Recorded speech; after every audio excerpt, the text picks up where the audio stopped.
John F. Kennedy terbunuh pada tanggal 22 November tahun 1963 di tengah-tengah masa jabatannya sebagai presiden. Dia adalah Presiden Amerika Serikat ke-35 yang membantu Soekarno mendapatkan Papua untuk Indonesia. John F. Kennedy juga tercatat memiliki hubungan diplomatik yang sangat harmonis dengan Presiden Soekarno. Akibat tekanan John F. Kennedy lah, Belanda akhirnya mau menyerahkan Papua yang mereka klaim sebagai wilayah dari Kerajaan Belanda kepada PBB. 7 bulan kemudian, PBB menyerahkan Papua kepada Indonesia. Bahkan, dalam buku Kennedy and Soekarno dari Historia Kompas, disebutkan bahwa Soekarno dan John F. Kennedy bersahabat dengan baik. Kematian John F. Kennedy juga sempat membuat Soekarno terpukul. John F. Kennedy terbunuh di Dealey Plaza di Dallas, Texas, ketika ia sedang melintas dengan iring-iringan di daerah tersebut bersama rombongan pejabat di Dallas. John F. Kennedy yang saat itu duduk di samping istrinya yang sangat cantik, Jacqueline Kennedy, ditembak sebanyak 3 kali di area bahu, leher, dan kepala. Tembakan di area kepala adalah yang paling naas. Pelurunya membuat tengkorak John F. Kennedy pecah, dan serpihan otak, darah, dan tulang tengkoraknya ikut muncrat keluar. Jacqueline juga terlihat sempat menaiki bagian belakang mobil untuk mengumpulkan serpihan-serpihan otak John F. Kennedy yang berceceran. Ini adalah sebuah tragedi yang mengerikan sekaligus memilukan. Salah seorang petugas pengawal kemudian buru-buru menyelamatkan Jacqueline dan membuat Jacqueline duduk kembali di samping John F. Kennedy. John F. Kennedy kemudian dilarikan ke Parkland Memorial Hospital. Sepanjang jalan, John F. Kennedy terus didekap oleh istrinya. Tapi, nyawa John F. Kennedy tidak tertolong. 1 jam setelah tragedi penembakan, John F. Kennedy dinyatakan meninggal dan dimakamkan 2 hari kemudian. Seorang pemuda mantan tentara yang diduga pelaku penembakan yang bernama Lee Harvey Oswald segera ditangkap dan diamankan. Ia diduga menembak John F. Kennedy dari lantai 6 gedung Texas School Book Depository. Tapi, belum sempat menjalani pengadilan dan investigasi lebih lanjut, Oswald juga mati ditembak oleh orang lain.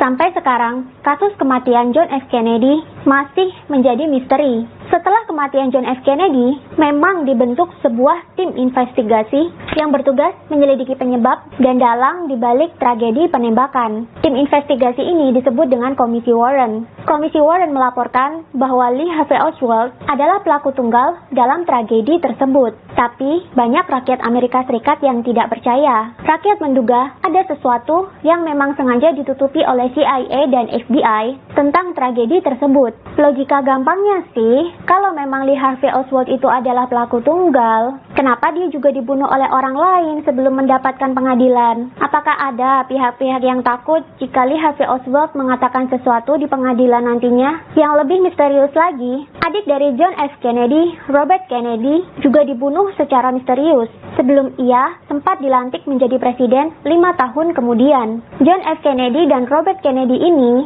sering berkolaborasi bersama mengusut kasus-kasus mafia besar di Amerika Serikat. Di Amerika Serikat banyak sekali elit-elit pengusaha kapitalis yang kotor. Mereka tak segan-segan melakukan korupsi, menindas rakyat, bahkan menyuap politikus untuk membuat kebijakan-kebijakan yang hanya menguntungkan bisnis-bisnis mereka saja. Para mafia elit ini juga dikabarkan ada di belakang CIA. Karena itulah, di masa tersebut, CIA gencar melakukan operasi intelijen dan intervensi ke negara-negara yang masih menganut ideologi komunisme. Negara-negara penganut komunisme kebanyakan adalah negara yang kaya dengan sumber daya alam. Jika negara tersebut menganut ideologi komunisme, maka para mafia elit kapitalis akan sulit untuk menanamkan modal dan mengeruk keuntungan bisnis di negara tersebut. Ideologi komunisme yang berlawanan dengan kapitalisme pasti menuntut keuntungan yang besar untuk negara dari setiap bisnis asing yang bercokol di negara tersebut. Dan ini tentu saja tidak disukai oleh mafia elit kapitalis. Prinsip kapitalisme kan dengan modal sesedikit mungkin bisa mendapatkan keuntungan yang semaksimal mungkin. Sebenarnya, Robert Kennedy termasuk orang yang sangat tidak setuju dengan laporan investigasi dari Komisi Warren. Ketika ia menjadi presiden 5 tahun kemudian, ia memiliki misi. Salah satunya adalah untuk mengusut tuntas kasus kematian kakaknya. Sayangnya, belum sempat ia dilantik menjadi presiden, ia sudah ditembak mati duluan. Ini menambah panjang daftar pemimpin-pemimpin lurus yang mati secara misterius karena suka melawan elit kapitalis. Walaupun Robert Kennedy sudah meninggal, tapi semangat investigasinya menurun kepada anaknya, Robert Kennedy Jr. Dia masih hidup. Dia sekarang aktif sekali melawan COVID-19 karena menurut hasil investigasi dia, COVID-19 ini juga tak lebih dari bikinan mafia-mafia elit global yang bersembunyi di balik bisnis vaksinasi. Hasil investigasinya sering dia unggah di akun Instagramnya. Lalu, apa saja sih dosa John F. Kennedy kepada elit global atau elit kapitalis sehingga dia harus meninggal secara tragis? Berikut ini adalah 3 dosa paling besar dari John F. Kennedy yang telah ia lakukan sehingga dosa-dosa ini sering disangka oleh rakyat AS menjadi alasan JFK untuk dibunuh. Yang pertama, John F. Kennedy menandatangani Executive Order nomor 11110. Ini adalah keputusan yang membuat para elit bankir murka. Karena dengan adanya Executive Order ini, dolar Amerika Serikat tak lagi dicetak oleh Federal Reserve, tapi langsung di bawah pemerintahan Amerika Serikat. Ini tentunya membuat para bankir murka, karena Federal Reserve sebenarnya adalah bank sentral Amerika Serikat yang dimiliki oleh swasta. Mereka memiliki hak untuk mencetak uang dan mengendalikan suplai uang di Amerika Serikat selama bertahun-tahun. Atas ditandatanganinya Executive Order ini, tentu para bankir swasta yang berada di balik Federal Reserve tidak akan mendapatkan pemasukan dan tak akan lagi bisa mengambil keuntungan ekonomi dari kontrol uang di Amerika Serikat. John F. Kennedy sebelumnya ternyata sudah mengetahui kong-kali-kong bankir swasta yang mau mengendalikan perekonomian negara sekaligus mengeruk keuntungan berlimpah dari bisnis bank sentral. Karena itu, oleh John F. Kennedy, kuasa untuk mencetak uang dolar Amerika Serikat dikembalikan ke tangan pemerintah, bukan di tangan pengusaha atau bankir swasta.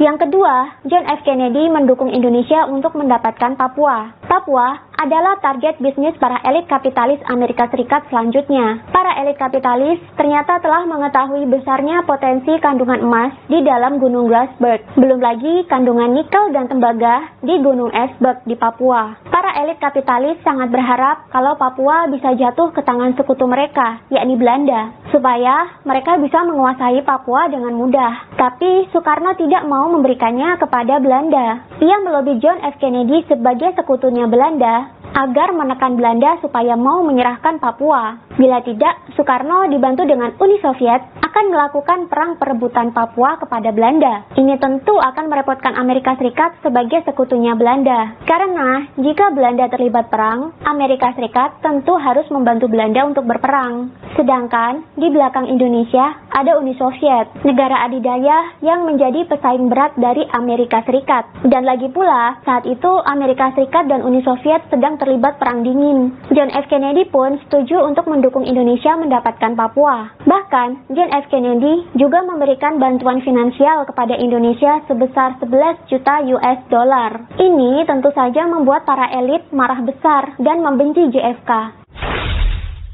Yang ketiga, John F. Kennedy tidak agresif dalam memberantas komunisme. Sebagai musuh dari negara-negara komunis, para elit tentu berada di belakang CIA. CIA inilah yang gencar melakukan operasi-operasi intelijen untuk mengobrak-abrik negara yang masih menganut haluan komunisme. Tujuannya adalah agar komunisme di seluruh dunia bisa runtuh, sehingga kapitalisme bisa masuk dengan bebas. Sebelum John F. Kennedy menjabat sebagai presiden, CIA menganut politik rollback, alias menggunakan kekerasan dan peperangan untuk menghancurkan negara-negara komunis. Mereka melancarkan operasi-operasi intelijen, mulai dari kudeta hingga peperangan, sehingga selain bisa menggulingkan ideologi komunisme, sekaligus juga bisa membunuhi pemimpin-pemimpin negara yang nasionalis. Operasi-operasi intelijen CIA menggunakan metode kekerasan dan peperangan dalam pemberantasan komunisme ini sudah pernah dilakukan di beberapa negara, di antaranya di Kuba dan juga di Vietnam. Ketika John F. Kennedy menjabat sebagai presiden, ia tidak mau meneruskan politik rollback. John F. Kennedy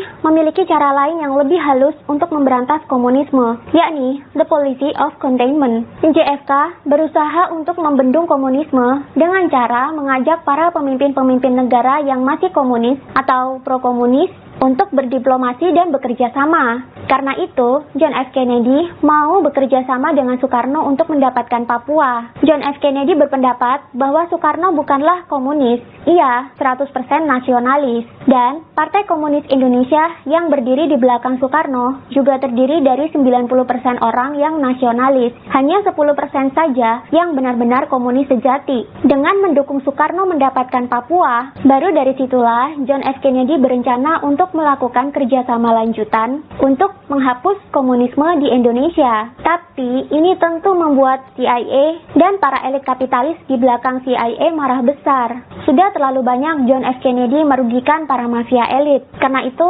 akhirnya John F. Kennedy dibunuh dengan cara yang tragis. Bahkan, bantuan sebesar 11 juta US dollar pun ke Indonesia belum sempat ditransfer, John F. Kennedy sudah berpulang duluan. Setelah kematian John F. Kennedy, Lyndon B. Johnson naik menjadi presiden untuk menggantikan John F. Kennedy. Dari sinilah kebijakan politik Amerika Serikat untuk Indonesia mulai berubah. Bantuan finansial dari Amerika Serikat ke Indonesia sebesar 11 juta US dollar tadi kemudian dibatalkan. CIA juga kembali menganut politik rollback yang penuh dengan operasi intelijen yang sangat sadis, penuh dengan peperangan, penuh dengan kekerasan untuk menghapuskan komunisme di seluruh dunia secara agresif. Negara yang masih dianggap menganut ideologi komunisme diobrak-abrik. Indonesia adalah target selanjutnya lewat kudeta G30 SPKI. Dengan alasan inilah, seluruh anggota dan simpatisan PKI dibunuh dengan cara yang kejam tanpa melalui proses peradilan terlebih dahulu. Atas tragedi ini, diperkirakan ada 500.000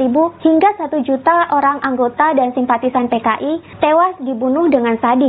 Setelah kudeta G30 SPKI terjadi, Soeharto naik menjadi presiden. Dan di bawah kepemimpinan Soeharto lah, sumber daya alam Indonesia dibagi-bagikan kepada perusahaan-perusahaan kapitalis asing dari Amerika Serikat. 2 tahun setelah tragedi ini terjadi, diselenggarakan sebuah pertemuan antara para ekonom Orde Baru dengan para CEO korporasi perusahaan multinasional Amerika Serikat di Swiss. Korporasi multinasional diantaranya diwakili oleh perusahaan-perusahaan minyak dan bank. Di antaranya adalah General Motors, Imperial Chemical Industries, British Leyland, British American Tobacco, American Express, Siemens, Goodyear, The International Paper Corporation, US Steel, ICI, Lehman Brothers, Asian Development Bank, dan Chase Manhattan. Tim ekonomi Indonesia menawarkan tenaga buruh yang banyak dan upah yang murah, cadangan dan sumber daya alam yang melimpah, dan pasar yang sangat besar. Sejak saat itulah Indonesia terjebak dalam globalisasi.